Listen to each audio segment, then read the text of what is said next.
तो राज्यसभा केंद्रीय गृहमंत्री अमित शाह वंदे मातरम पर संबोधन कर रहा है। सीधा ત્યાં જઈએ। अपनी समझ पर ही सोचने की जरूरत है।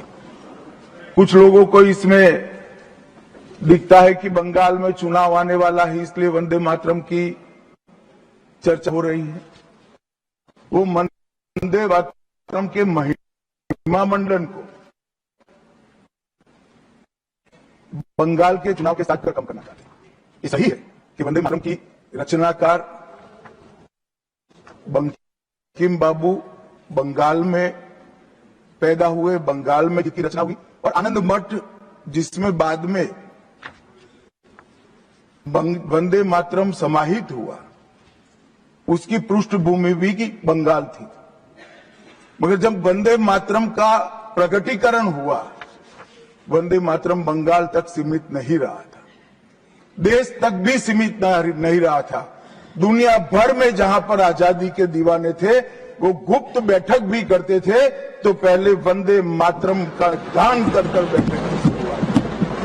और आज भी सरहद पर हमारा जवान जब अपना सर्वोच्च बलिदान देता है, ये आंतरिक सुरक्षा के लिए देश के पुलिस का जवान सर्वोच्च बलिदान देता है, तो जब वो अपने प्राण त्यागता है, इसके मुंह पर एक ही मंत्र होता है, वो वंदे मातरम।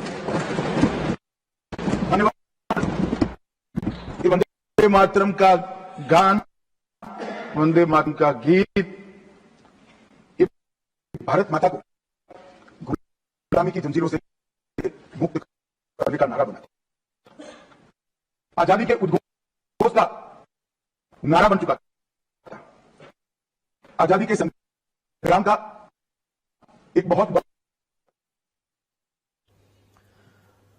तो રાજ્યસભામાં વંદે માતરમ પર ચર્ચા ચાલી રહી છે। કેટલાક લોકોને લાગે છે કે ચૂંટણી આવે છે એટલે ચર્ચા છે। સંબોધનમાં કેન્દ્રીય ગૃહમંત્રી અમિત શાહનું આ નિવેદન આપણે ઐતિહાસિક પળના સાક્ષી બની રહ્યા છીએ। ગૃહમંત્રી અમિત શાહે સંબોધન કરતા વિપક્ષ પર પ્રહાર કર્યો। કેટલાક લોકોને એવું લાગે છે કે ચૂંટણી આવે છે એટલા માટે આ ચર્ચા છે।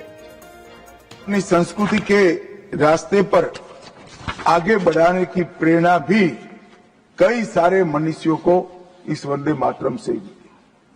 वंदे मातरम की दोनों सदनों में इस चर्चा से, वंदे मातरम के महिमा मंडन से, वंदे मातरम के गौरव गान से हमारे बच्चे, किशोर, युवा और आने वाली कई पीढ़ियां वंदे मातरम के महत्व को भी समझेगी और उसको राष्ट्र के पुनर्निर्माण का एक प्रकार से आधार भी बनाएगी।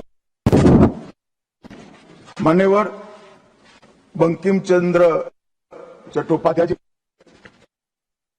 7 नवंबर 1875 को वंदे मातरम की रचना उनकी सार्वजनिक हुई।